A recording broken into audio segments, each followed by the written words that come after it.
maximum Filip again with another lecture not related to the previous one formally, and it's called counting techniques. That's right. So thank you so much for letting me speak again. So as I said, as the title says, I'll explain how to solve certain counting problems. So one problem that you've probably seen many times in different forms is what's called the Gauss circle problem. So it's concerned with, so it's very elementary. You take the Z2 lattice in the plane,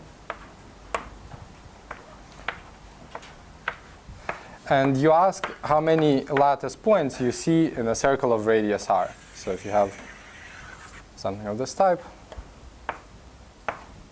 and as you let r go to infinity, you ask what is the number of x and y such that x squared plus y squared is less than or equal to r, and they're integers. And the answer is quite simple. So this is, in fact, it's equal to pi r squared. And you have some estimate of the error term. So it's capital O of r. And the reason is that the boundary, so how do you do such a count? You just count the number of squares. So if you like to actually count lattice points, you would have to count squares of side 1/2 around each lattice point. And the number of such squares that sit inside such a disk is pi r squared. Of course, not all squares will correspond to an actual lattice point. So near the boundary, you'll have some error. But the error is of order r. So the boundary has radius r, has length r. So this is a boundary error. And this is the main term. And this is a very simple count. It's much more difficult. So in fact, this is just as an aside. This is not going to be relevant for what I will say.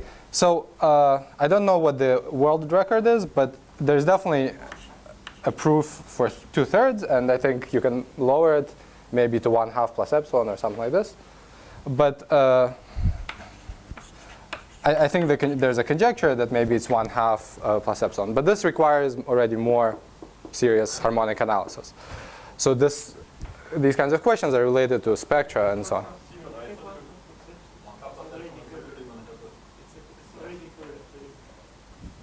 But 2/3 is known, yeah. So okay.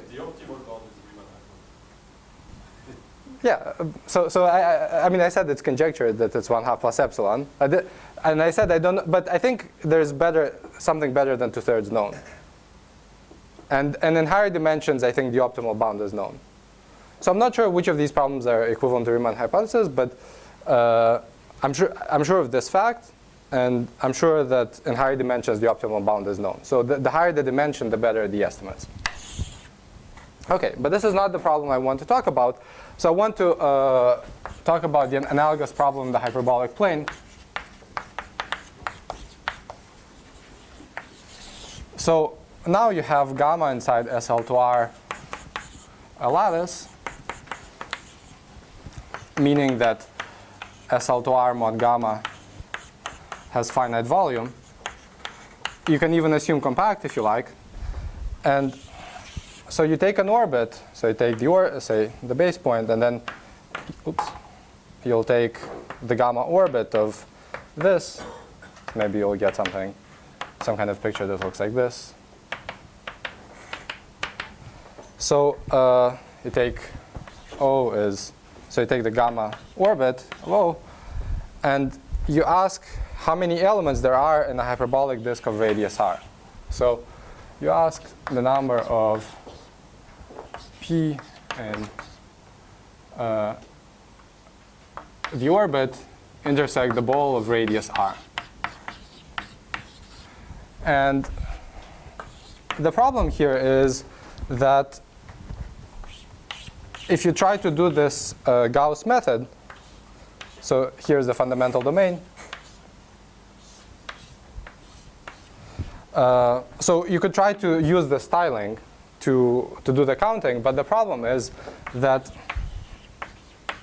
the area and so the area near the boundary is roughly of the same size as the area of the whole thing. So the area of the ball of radius r is roughly e to the r, and the length of the boundary. So I'm going to denote this as the sphere of radius r is also roughly e to the r. But more like m plus mostly scheme. Yeah. Or you can also say that if you send sound, it just never travels back.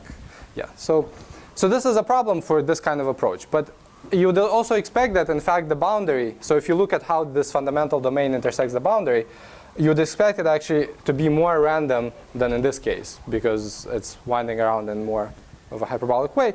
So how do you try to count such a thing? So what you want to try to do is to try to obtain some kind of equidistribution. So here's your Riemann surface, and you have a base point, and it's uniformized by the unit disk. And then you take this ball of radius r, so we call this pi. So you want to say that if you project this ball to this surface, it roughly approaches, it reasonably uniformly equidistributes on yes. Do you need precise answer for this Gauss quantum problem? So it's r square root of r times logarithm of r power 1/4. So this is pretty close to the Riemann hypothesis. So I'm not, but I'm not sure that this is equivalent. Wikipedia doesn't mention Riemann conjecture. Yeah. So I'm not sure that this is one of the problems that's equivalent to Riemann hypothesis. I can tell you one problem later, maybe if I get to, which is equivalent, but not this one. I'm not sure about this one. Maybe it is. In any case, so what kind of equidistribution would you like? You'll have, so let's call this x. So say you have a function f from x to r. You'd like, say, to have the integral, if you pull back f and you integrate it over the ball of radius r, and you normalize by the volume, you want this to approach the integral over x of f. So once you would have such an equidistribution result, you would take a small neighborhood of this point, take a bump function, and so the smooth bump function, and then you would obtain the count, which is the number of points that you get here. So you'll have these bump functions here. Up to some error epsilon would approach the count that you like. And if you can do this quantitatively, so if you can write that it's equal to this plus some error term, you can even get error terms. Okay? So in fact, you can do better. You can get the equidistribution on the spheres. So on the boundary terms,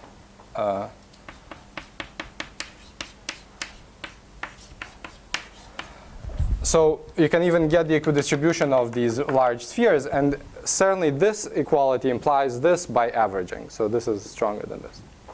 Okay, so this is the type of question that we'll look at. So the references for, so these kinds of problems in the hyperbolic plane have been done much earlier, and I'm not sure, I don't know the exact references. So the kind of methods that I'll talk about today go back to a paper of Eskin and McMullen. There's also the most general version of these methods are for p-adic, Lie groups, and so on, I think are in this paper of Benoit and O. But there was also in other settings, in particular settings which are relevant to what Serge is going to talk about maybe. There's Margulis, who counted closed geodesics on more general settings, non-homogeneous. So similar techniques work in non-homogeneous settings also. Okay, so what is the setup going to be? Okay, so here it is.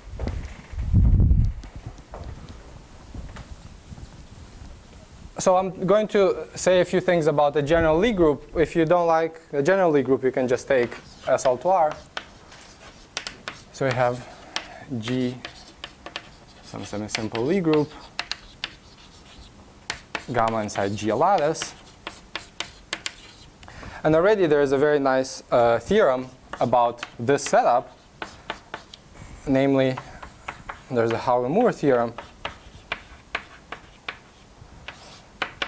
So it says that if you have two functions, alpha and beta, from x to r, let's say smooth or maybe L2 functions. So this has Haar measure. So I will usually forget about the measures and we'll fix some Haar measure. Maybe if you want, you can normalize it to be a probability measure on x. But this is sometimes not the natural thing to do. It's sometimes better just take the induced natural measure.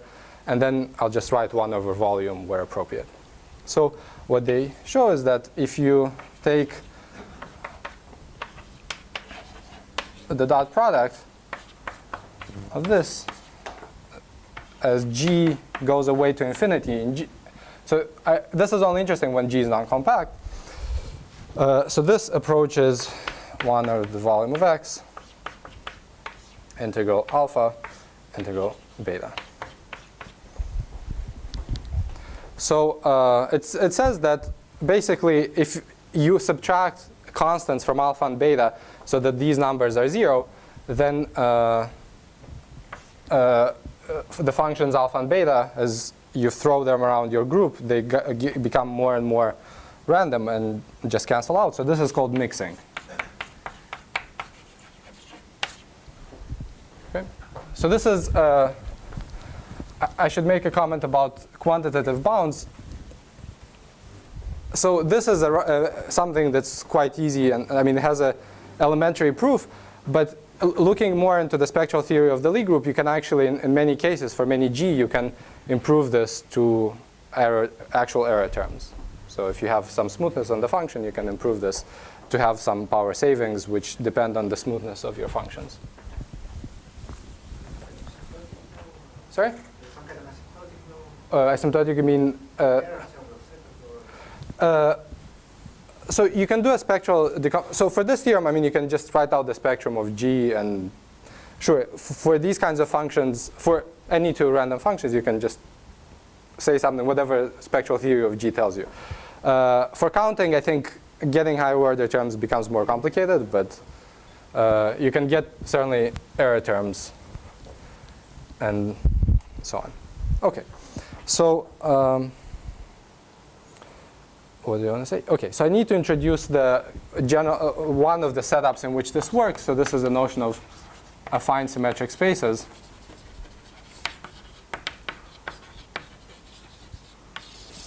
So you have H in G. So so I forget the So it's affine. No, there's a name for it. The property that it has. Yeah, I think it's called. Okay, so I think if you have essentially any reductive subgroup, you have an involution sigma from G to G such that H is the fixed points of sigma. And so the affine symmetric space is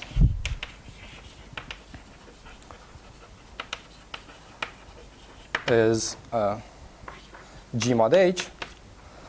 And why is it called an affine symmetric space? So there exists a G representation. Sorry? Why it is called affine? Yeah, so that's what I'm about to say. So there exists a G representation V such that the G orbit is isomorphic to H mod G. In other words, So there exists a little v in capital V, i.e. the stabilizer of V is H, and this is an affine algebraic subvariety of V.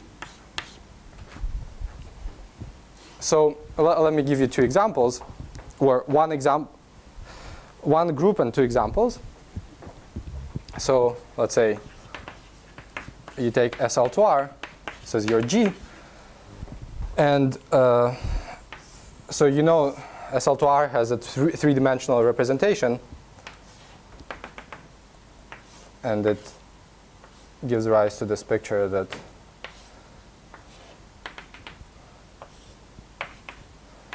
you saw earlier.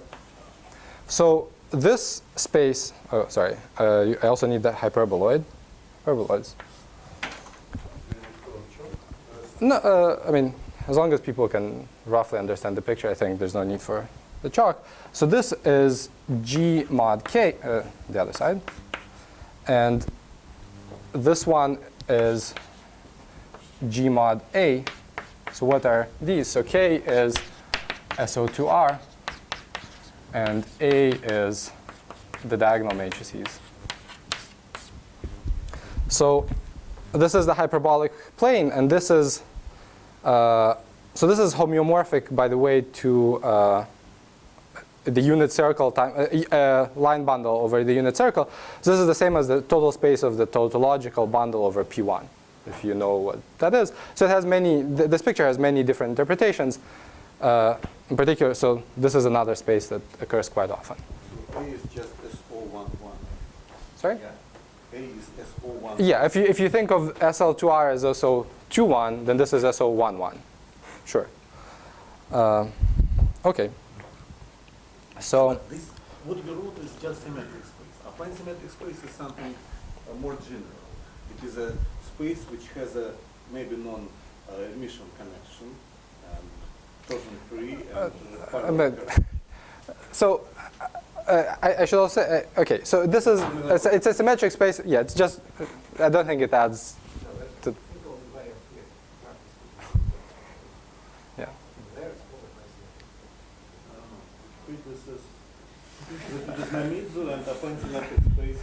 Yeah, but that's okay. I mean, okay. So let me get back to kind of the theorem that is relevant for this. So the first one is on equidistribution. This is the theorem of Eskin and McMullen that says the following. So it says that, so suppose that you have this gamma inside G in the setup that I just erased. So gamma is a lattice, G is a semi-simple Lie group. You have H inside G as before. And so assume that gamma intersect H inside H is a lattice.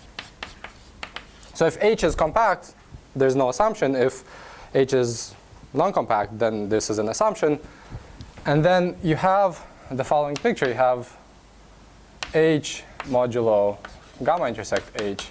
You call this Y, and it sits inside X, which is G modulo gamma. And then you have G, the group G acts on X. So in particular, it acts on the subvariety Y. So then the claim is that for any f, reasonable f from X to R, so you have this equidistribution, namely the integral over G applied to Y, 1 over the volume of this, of f, it converges to 1 over the volume of X, the integral over X of f. And the second, so this is the equidistribution part. And once you have this equidistribution part, and in fact this equidistribution and even the counting problem that I'll discuss is true in a bit more generally.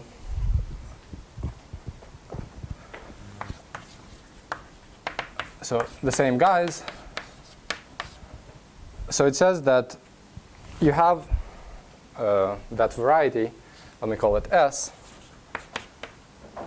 G modulo H, and so, which is G times V inside this capital V. This is the affine symmetric space. And you have Bn. These are inside S. These are well-rounded sets. So this is a technical condition which just says that these sets are not too bad. So so you should think of S as, say, this hyperbolic plane or maybe this hyperboloid. And now you can count the number of orbits. So here you have the base point E corresponding to the first coset, and you can count the gamma orbits of this E intersect this Bn. So this is asymptotic to the volume of Bn. So what does this mean? Let me, yeah?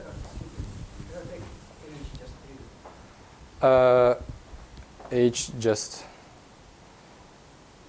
trivial.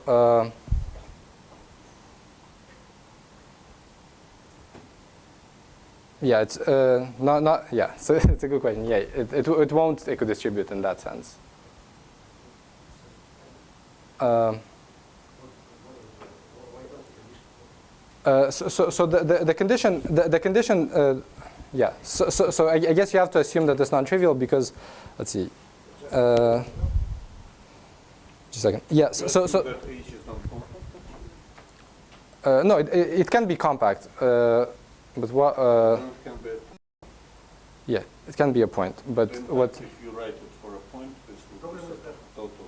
So I mean, you can declare H in the Levi subgroup, for example. That's a what? Levi subgroup means like maximal subgroup. Mm-hmm. Now, from that, I can see how to. How's the point worse than that? But It is worse than that you know, because it should be fixed point of an involution. You need some Yeah. kind of fixed point. Yeah. G goes to 0 to the power -1. G goes to what? It's a universe. Oh, it's But it's not an evolution. involution. Yeah. So J into group inversion. Yeah. Yeah. And also G itself, I mean, it's usually not an affine subvariety, right? Well, Oh, sorry, no, sorry, I take it back. Yeah, no, so I think you need it to be non-trivial because one thing that you have to do is you have to thicken it. So what happens is you take this orbit and you make it a little bit thicker. It's trivial if y is a point, then this is just ontology. You integrate f over x and you integrate f over x. So what is Sorry, yes, that's actually true. Sorry, yes, y is big. Sorry, when h is a point, y is huge. Yes, so this is... No, it's gamma modulo gamma intersect h. So it's y is h. So sorry. So sorry. Sorry. H is a point. H is so you're asking if h is trivial, not g. Then y is a point. Yeah. So this fails because yeah. So but it is not a fixed point of an evolution. you write limit here before you miss Yeah. the limit. So this is as g goes to infinity in g. So the only thing that stands to the H is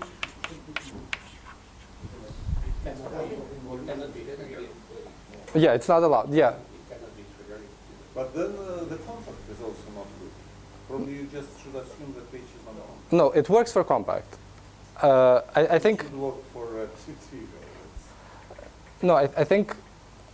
Wait, but actually G is a torus, H is a point. if it's a not, so G is semi-simple. That's yeah. I think this was part of the assumption in the beginning that G. Yeah, and yeah, I mean, particularly, yeah, G has a lattice. Yeah. Okay. Sorry, I'll need to think. I mean, I was trying to think what the proof fails, and maybe I'll get to this. But let me try to just illustrate what this thing says. yeah. So you have usually. Let me take two examples. One is the hyperbolic space. So when h is k, then you get exactly this point counting that I was doing earlier. Then you get point counts on hyperbolic space.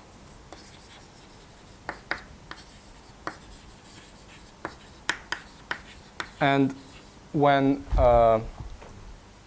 h is a, then you see there's an assumption h has to meet gamma in a lattice. So what this corresponds to, so A gives you the geodesic flow on a surface. So a lattice point will correspond to a closed geodesic. This is H modulo gamma intersect H. So you should think of this picture really in the tangent bundle of the surface, because G is not just the surface, it's a surface and a vector. And what the theorem is saying is that the equidistribution theorem says that if you take this geodesic and you push it around using a group element, for example, you could flow in the normal direction by the geodesic flow, then this curve equidistributes itself on the surface. And if you look at the counting picture, so the action of gamma on this, so I guess it should be on the other side.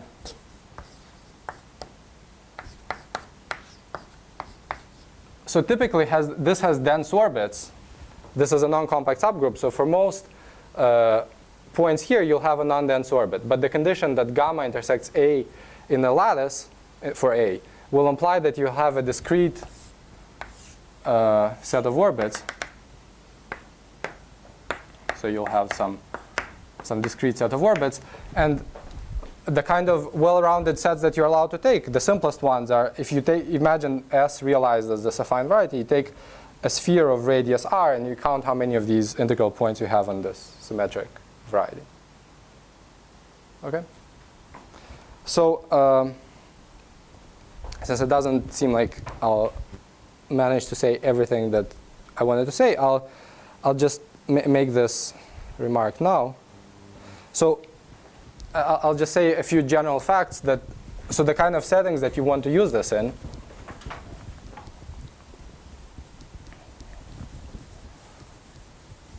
So the general setting is that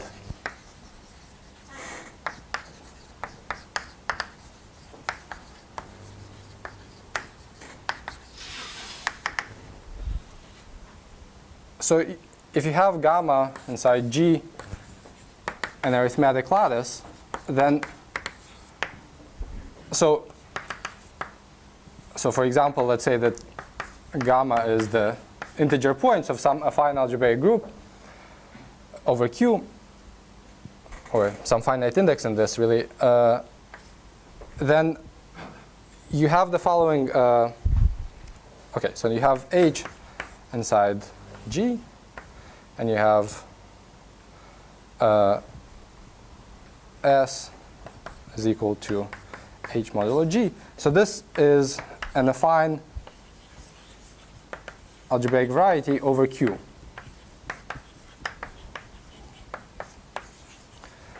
And so you can take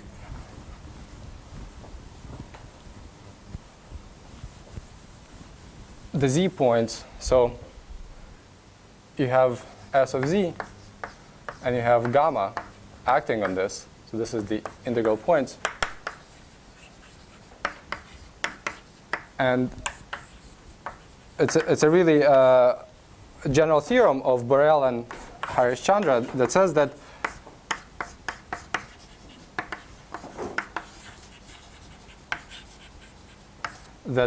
gamma has finitely many orbits.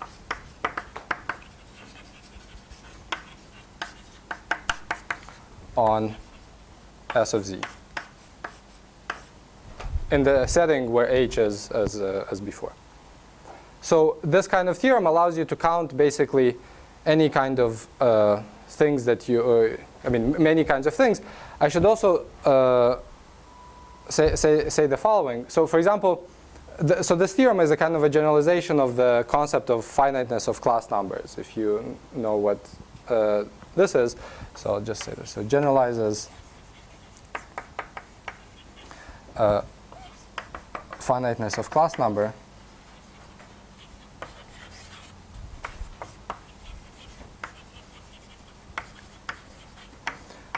and so in particular, for example, you could count the number of quadratic forms of signature PQ which have some discriminant that you fix, and you could count how many there are up to SL and R equivalents, and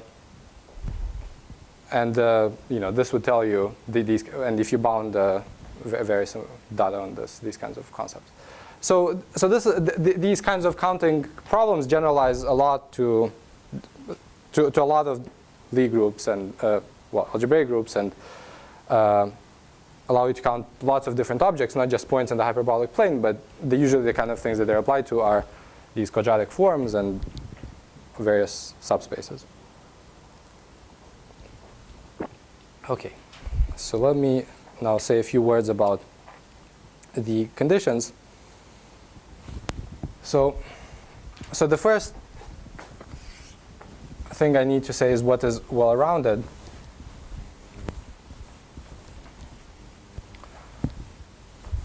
So the definition,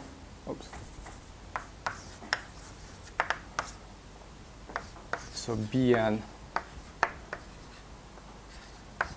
is well-rounded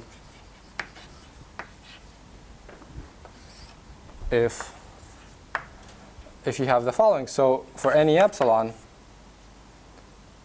sorry, just a second.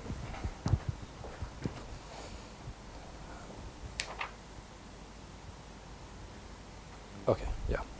So for any epsilon, there exists a neighborhood, so any epsilon bigger than 0, there exists a neighborhood U inside G such that the volume, so you want the volume of the boundary to not be too large. So the volume of U times the boundary of Bn divided by the volume of Bn is less than epsilon. So you want this set to be not to have too large of a boundary. For any epsilon, you could make it such that it doesn't have boundary bigger than epsilon. So, for example, let's say that you're in the hyperbolic space, in the setting of hyperbolic space. You can take an epsilon such that the epsilon neighborhood of, so let me just draw this picture. So this is, yeah, so Bn is a sequence of sets, measurable. It's that type of condition, but Bn live in S, not on G. So they live on the symmetric space. So, but the point is, yeah. So you see, if you take an epsilon neighborhood of this sphere, you can still, for epsilon small enough, you can make it as small as you like as a fraction of the total bound area of the disk. So you can at least ensure that kind of setting, that kind of condition. Okay, sorry. Can I open the window a little bit? But then it would be hard to listen to. Oh, there's noise. Okay. Okay. All right. If you are going to be more loud, we can open it. And Okay, I can be loud for 5 minutes, and then we can be less loud. Okay. So I'll try to sketch at least how the so first the proof of equidistribution. Why does the equidistribution imply counting? So you have this diagram of spaces. You have G modulo H. You have G modulo H intersect G. And then you have, sorry, H intersect gamma. And then you have G mod gamma. So the idea is to just transfer an integral here to an integral on this space. So what kind of integral do you want to compute? So let me, so have phi, pi. Okay, so you have the indicator function of Bn, and you have, so let me call this delta of H. So this is not the delta mass. So you would like to imagine that this is the delta mass at this point. So you have this coset, the base point H, and you would imagine that this is the delta mass, but really this should be a bump function, which you can set the epsilon in such a way that it's concentrated in an epsilon neighborhood, and then this epsilon neighborhood will be related to this well-roundedness and so on. So what you're interested in is the following kind of integral. You just want to compute this bump function. If you throw it around with gamma and then you integrate it against Bn, so this is an L2 of, what is it, G mod H.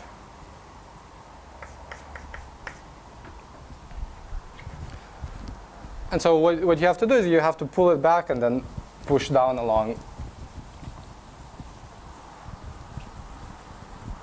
those guys.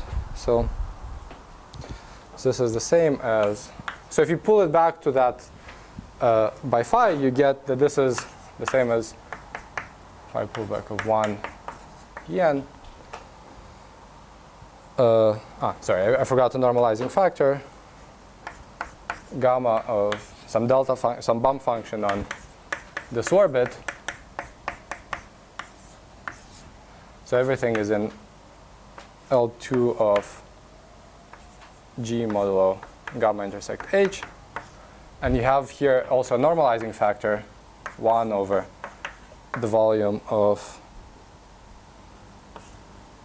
H modulo H intersect gamma, which is the same as 1 over the volume of what I was calling Y.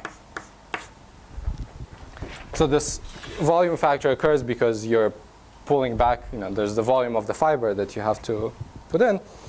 And so now you push it forward, so you get 1 over the volume of Y. Push forward of pull back of 1 Bn.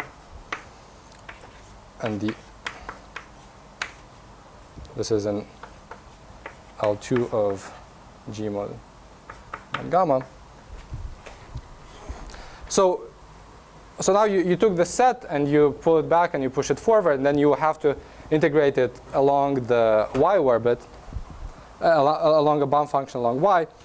And so the point now, so how you relate this to the equidistribution.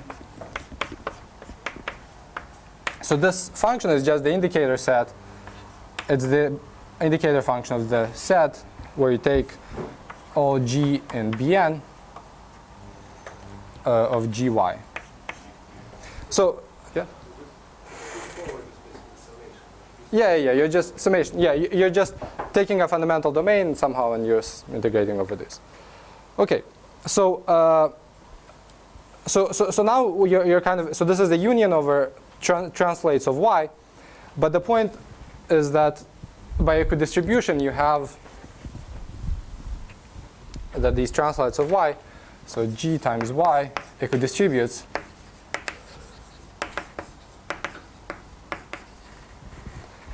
so what I want to say is, so I want to make the following remark. G is really, so Bn is in G mod H, but H acts on Y trivially, and our assumption is that so G is really kind of a class in G mod H, but it's well defined. And so as G goes to infinity in G mod H, by equidistribution, you get the counting because it just says that this integral will be basically the volume of the functions appropriately normalized. Okay, so I can try to, I mean, there's no point, I think, in doing this calculation in more detail. Okay, so now I want to just sketch the main idea that happens in the equidistribution result, because this is where there's one nice idea.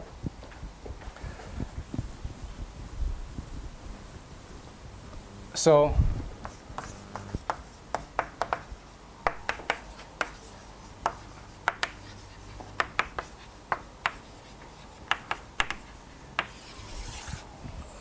the idea is something that's called, what Eskin and McMullen call the Wavefront Lemma.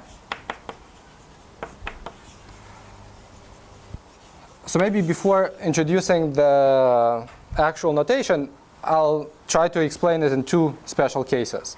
So the first one is, say that you take, so let's say that you're in, let's say in h is equal to k. So you have this unit circle, and what do you want to do? You want to apply the geodesic flow, and so here you are on the unit circle, and then you apply the geodesic flow, and you get some circle far away. So here is your vector, and then you apply the geodesic flow, and you get somewhere here on the boundary.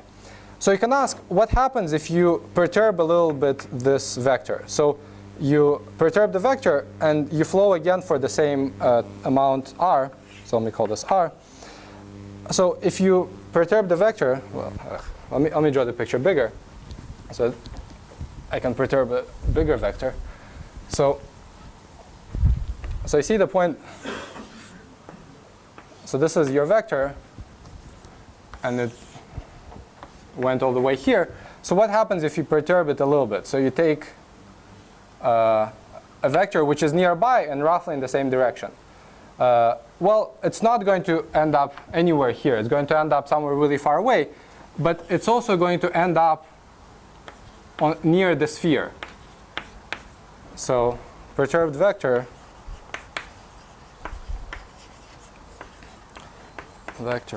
flows near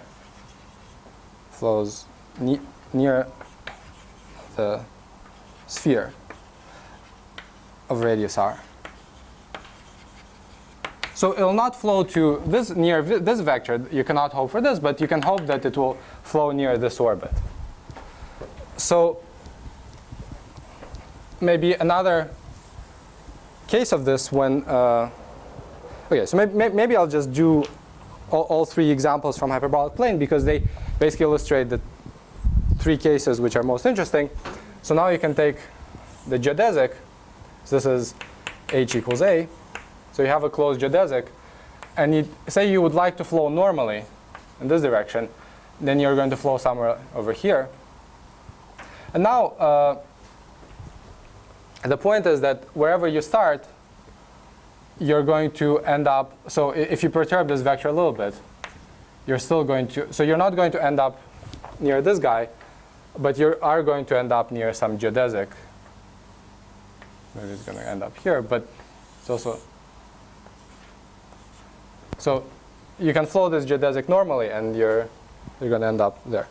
And the other example where you have also the stability, so this is a kind of group that I didn't talk about, but a variant of this works. So if H is the unipodal group, then you have this horocycle. So if you take an orbit, if you take a vector, you flow it down, you're going to get the horocycle is going down. And if you take a nearby vector, say it's flowing here, then it's going to flow somewhere again near this horocycle. So you can arrange for a band. If you take an epsilon perturbation, you can arrange for a band so that you land near this orbit. So you have this kind of stability, not for individual vectors, but at least for individual orbits. So the wavefront lemma is just a generalization of this to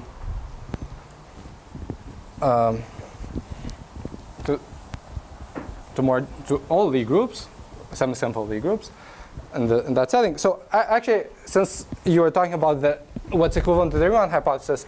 So the equidistribution of the Horner cycle. So if you have H mod SL2Z, so this is the modular surface, then you have this fundamental domain, and you have this closed Horner cycle, which corresponds to something in here. As you send this Horner cycle into the surface, it's kind of winding around in a more and more complicated way. And it also equidistributes on this modular surface. And the rate, so if you could get 1/2 in that equidistribution, then that would give you the Riemann hypothesis. So that, that's, I think, a known connection. I'm not sure about the first one that was mentioned today. OK, so let me just state the wavefront lemma, and then that'll be it. Sorry if I can find it. Here it is. So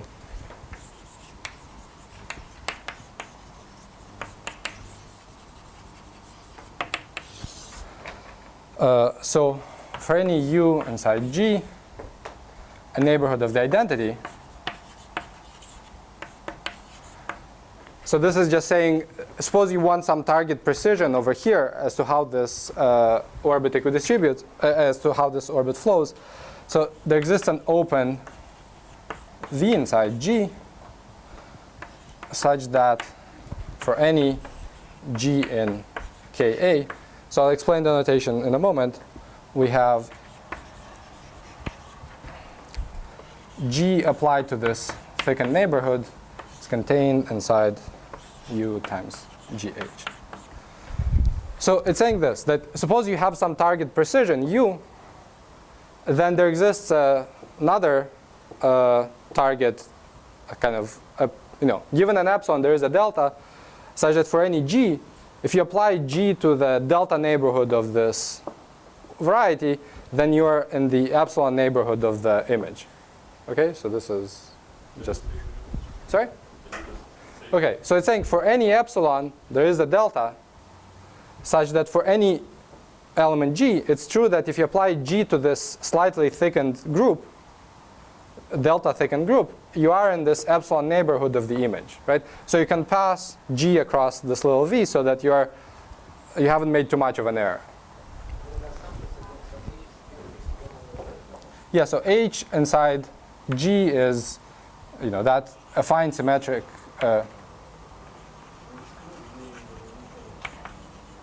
Sorry? Yeah, so unipotence. So the unipotent doesn't work for this, but some variant of this is true. Yeah, so that's why I didn't state the counting for unipotence, but it is true. OK, so just for notation, this is wet.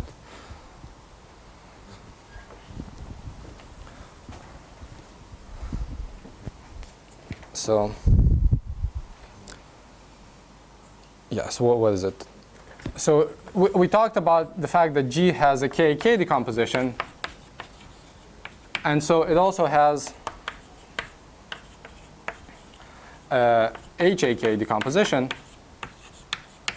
but which is adapted to this subgroup H. So let me just give you one example. So if you have H, the diagonals. So in particular, G mod H receives a surjective map from AK.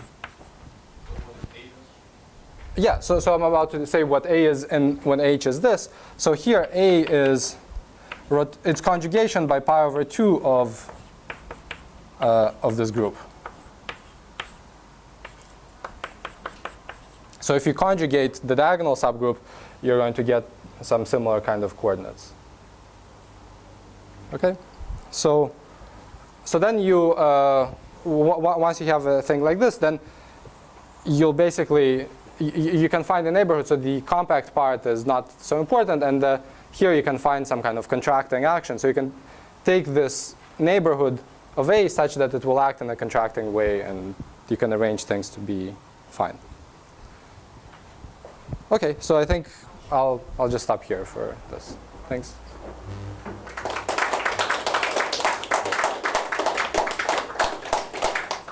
Questions? Comments?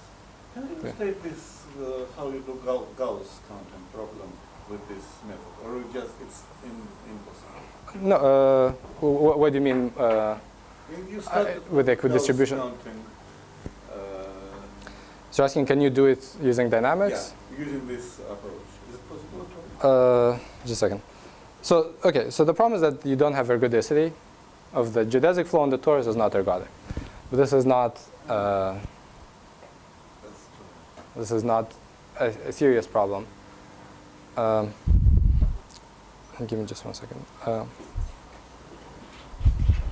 Yeah, I think you can probably say.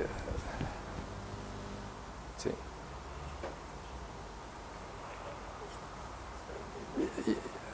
Wait, no. I think. Sorry. They could distribute. Yeah. Yeah, but I don't know how. What's an obvious proof of this, or a quick proof? Sorry. Yeah, I mean. Sure, but Fourier is not dynamical. At least it's. Sorry. Yeah. That the sphere could distribute? Yeah, I mean, I think it should, but I don't see like an obvious dynamical way to prove this equidistribution. Okay. In fact, we have a Coffee, yeah. huge coffee break now, like 20 minutes. So let's not miss our